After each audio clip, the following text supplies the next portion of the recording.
Ibsa koreen giddugaleessaa ODP baase. Koreen giddugaleessaa ODP waltajjii marii guyyoottan lamaan darban geggeessaa tureen ciminootaa fi hanqinoota qabsoo waltajjii irra geenyee fi dhimma keessoo paartichaa irratti gamaggama gadi fageenya qabu geggeessuudhaan kallattiiwwan rakkoo keessoo furuu dandeessisanii fi qabsoo yeroo itti aanu milkeessan kaa'uudhaan xumureera. Paartiin keenya ODP'n gammachuu fi deeggarsa uummata bal'aa Oromoo fi uummattoota Itoophiyaa tibba kana badhaasa Noobeelii nageenyaa dura ta'an keenya Dr. Abiy Ahmed argatan sababeeffachuun taasifame dinqisiifannaa addaatiin ilaala. Badhaasni idilaa addunyaa kun bu'aa hojii hooggansa paartii fi qabsoo uummata keenyaa ta'uu isaa amanna. Boqonnaa waliin injifannutti gammachuun bifa kanaan agarsiifnu humna qabsoo paartichaa akka ta'uufis ni hojjeta. Kaleessas akka paartiitti qabsoofnee injifachaa kanas geenye uummata Oromoo qabannee uummattoota Itoophiyaa waliin taaneeti. Ammas uummata Oromoo fi uummattoota Itoophiyaa qabannee injifannoodhaan akka ceenu shakkii hin qabnu. Humnoonni tarkaanfii keenya lakkaa'uun mufatanii fi sodaatan olola uummata burjaajessu tamsaasaa jiru. Nuti ammoo akkuma aadaa qabsoo keenya kaleessaa uummata keenya qabannee olola sobaa fi hawwii diigumsaa isaanii kan fashaleessinu ta'uu keenya ibsina. Bu'uuruma kanaan koreen giddugaleessaa ODP waltajjii gamaggama hojii isaa guyyoottan lamaan darban irratti hundaa'uudhaan ibsa armaan gadi baasee jira. ODP'n paartii qabsoo uummataa keessatti dhalatee guddateedha. Imala qabsoo isaa keessatti fedhii fi gaaffii uummataa irratti hundaa'e of ilaalaa fi ijaaraa har'arra ga'eera. Paartichi waltajjii tibbana geggeesseen hanqina tokkummaa ilaalchaa fi gocha hooggansa olaanaa irraa eegalee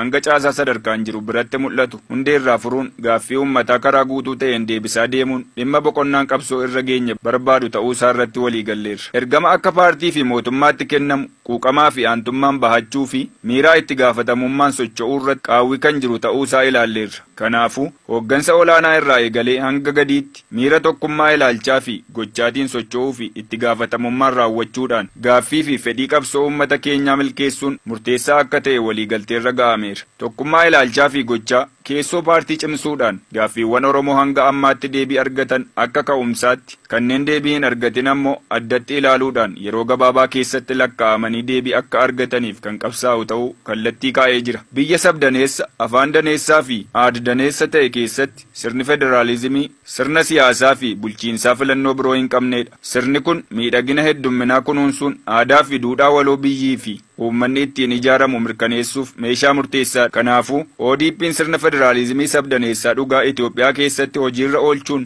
walqixxummaa fi bilisummaa uummattoota biyyattii mirkaneessuuf ejjennoo hin raafamne kan qabu ta'uu isaa irra deebiidhaan ni mirkaneessa. Haa ta'u malee raawwii yeroo darbee keessatti gochoonni aadaa fi duudhaa bulchiinsa sirna federaalizimii faallessan hedduun qabatamaatti raawwatamaa turaniiru. Gamaggama waltajjii keenyaatiin akka ilaalletti qorannoowwan yeroo darban keessa taasifaman akka agarsiisanitti federaalizimiin Itoophiyaa uummattoota hunda karaa haqa qabeessaan kan hin hirmaachifnee fi diimokiraasii dhugaan kan keessatti hin mirkanoofne ta'uu agarsiisaniiru. Kana malees faayidaa fi dantaan uummataa murna muraasa aangoo mootummaa of harka galchateen qorqamaa kan ture ta'uun isaa beekamaadha. ODP'n hanqinoonni kunneen sirraa'anii sirni federaalizimii sabdaneessaa dhugaan akka lafa qabatuuf qabsoo eegale cimsee itti fufuun biyya saba, sablammootii fi uummattoonni biyya keenyaa bilisummaa, walqixxummaa, obbolummaa fi badhaadhinaan keessa jiraatan dhugoomsuuf ODP'n cimee kan hojjetu ta'uu isaa ibsa. Gama biraatiin humnoonni kaleessa sirna federaalizimii dhugaa akka lafa hin qabannee fi garee muraasni uummata bakka hin buune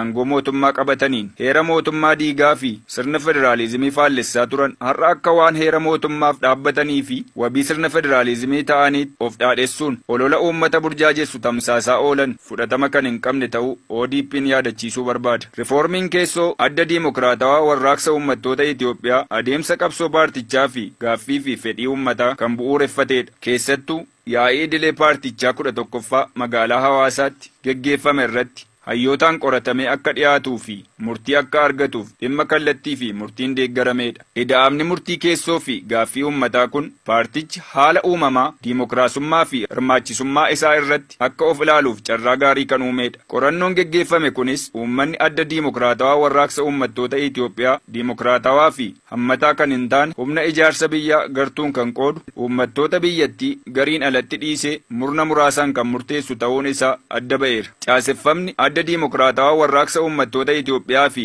yaadamni diimokiraasii warraaqsaa ittiin hoogganamaa ture murteessummaa uummataa kan daangessu waan ta'eef waltajjii qabsoo irra geenye kanaaf kan madaalu miti. Yeroo darbe keessatti caaseffama saamichaa, dhiibbaa mirga dhala namaa, gochaawwan farra diimokiraasii ittiin raawwatamaa ture diiguun biyya diimokiraasii bilisummaa fi badhaadhina qabdu ijaaruuf rifoormii caaseffama adda diimokiraatawaa warraaqsa uummattoota Itoophiyaa irratti taasisuun dhimma murteessaa akka ta'e ODP ni amana. Caaseffamni adda diimokiraatawaa warraaqsa uummattoota Itoophiyaa hanqinoota hedduun marfame kun gaaffii fi fedhii uummata Oromoo fi uummattoota biyyattii deebisuuf kan hin mijanne ta'uu koreen giddu galeessaa ODP xiinxalee irratti walii galeera. Bu'uuruma kanaan addi diimokiraatawaa warraaqsa uummattoota Itoophiyaa haaressuun paartii sirnaa fi hojimaata ammayyaan hoogganamu uumuun yaadama warraaqsa diimokiraasii maqsuun yaadama ida'amuutiin bakka buusuuf mari'atamaa akka jiru ni beekama. ODP'nis yaadamni ida'amuu milkaa'inoota darban caalmaatti cimsuun hanqinoota jiran ammoo hundeerraa furuudhaan mirgaa fi faayidaa dhaloota haaraa kan mirkaneessuudha jedhee amana.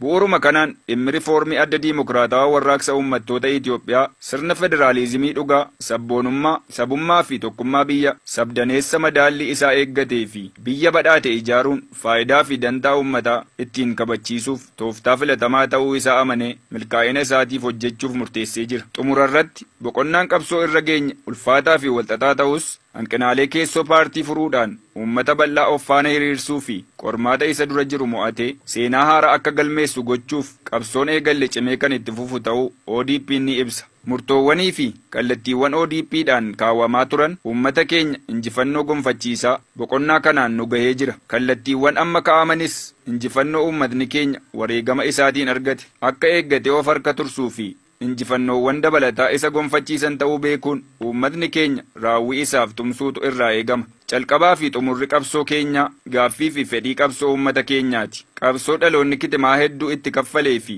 gaaffiiwwan uummata keenyaa hundi deebii akka argataniif kan yeroo kamiiyyuu caalaa ciminaan kan qabsaa'u ta'uu ODP'n irra deebi'ee ibsa. Waltaane yoo hojjenne rakkoo nuti hin injifanne hin jiraatu. Onkoloolessa 7 bara 2012